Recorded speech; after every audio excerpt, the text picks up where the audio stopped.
Sir good morning. ಏನು ನಿಮ್ಮ ಹೆಸರು? ವಿನೋದ್ ಅಂತ. ವಿನೋದಾ, ಎಷ್ಟಕ್ಕೆ ಫಿಲ್ ಮಾಡ್ತಾ ಇದ್ದೀರಾ? ಪೆಟ್ರೋಲು 130 ಹಾಕ್ಸೋಣ ಅಂತ. ಹೌದಾ, ನೋಡಿ ನಿಮ್ಗೆ ಒಂದು ಇದು ಕೊಡ್ತೇನೆ, ಹೇಳಿ. 130 ರೂಪೀಸ್ ಹಾಕ್ಸ್ರಿ ಓಕೆ ಆಯ್ತಾ.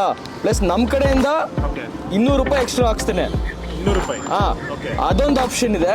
ಓಕೆ ಇನ್ನೊಂದು ಆಪ್ಷನ್ ಏನಂದ್ರೆ ಓಕೆ ಪಾಪ ಬೇರೆಯವ್ರು ಯಾರಾದರೂ ಪಾಪ ಇನ್ನೂ ನೀಡಿ ಇರೋರಿಗೆ ಅವ್ರಿಗೆ ನಾವು ಬೇಕಾದ್ರೆ ಫುಲ್ ಟ್ಯಾಂಕ್ ಹಾಕ್ಸ್ತೇವೆ. ಓಕೆ ಅವ್ರು ಬರೋರು ಬಡವ್ರಿಗೆ ಹಾಕಿ. ಬಡವ್ರಿಗೆ ಹಾಕ್ಲಾ? ಪಕ್ಕಾನಾ? ಪಕ್ಕ 100%. ನಿಮ್ಗೆ ಬೇಡ? ನಮಗೆ ಬೇಡ ನಾವು. ಓಕೆ ಅಣ್ಣ, ತಗೊಳ್ಳಿ ಆಯ್ತು. 130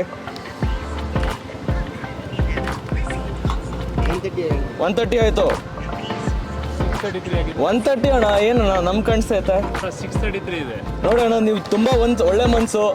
ಬೇರೆಯವ್ರಿಗೂ ನೀವು ಫುಲ್ ಟ್ಯಾಂಕ್ ಹಾಕೋ ಅಂದ್ರೆ ನಿಮಗೂ ಫುಲ್ ಟ್ಯಾಂಕ್ ಹಾಕ್ಸಿದ್ದೇವೆ. Thank you so much. ಒಳ್ಳೆ ಮನ್ಸಿಟ್ಕೊಂಡಿದ್ದಕ್ಕೆ.